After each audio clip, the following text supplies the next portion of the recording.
এখন আর সংসার আমার ভালোই লাগে না। সংসারের কাজগুলো না পারা সত্ত্বেও অনেক নিখুঁতভাবে করার চেষ্টা করতাম।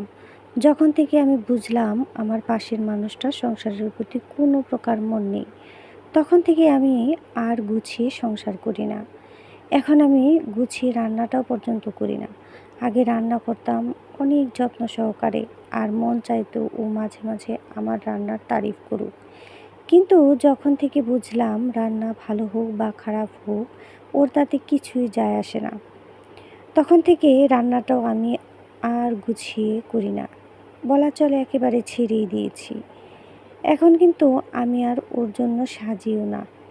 আগে আয়নার সামনে সাজতে বসলে আমার বুকটা ধুক ধুক করে উঠত।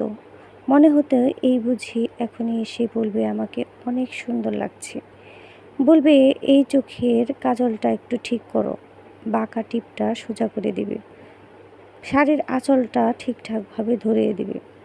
পরে একটা সময় আমি বুঝতে পেরেছি ওর তো আমার দিকে তাকানোর সময়ই নেই।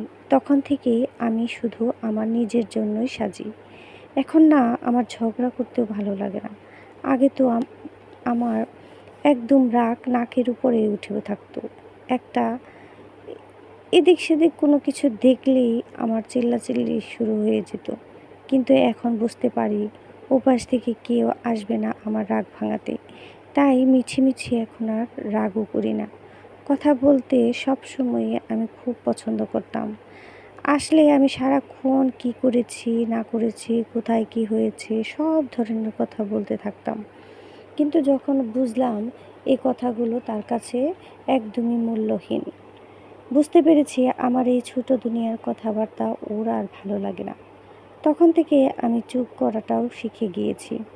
এখন আর আমি কারণ ছাড়া বেশি কথা বলতেও পছন্দ করি না, ভালোও লাগে না। এখন আমি কেমন যেন ঘরকুনো হয়ে গেছি।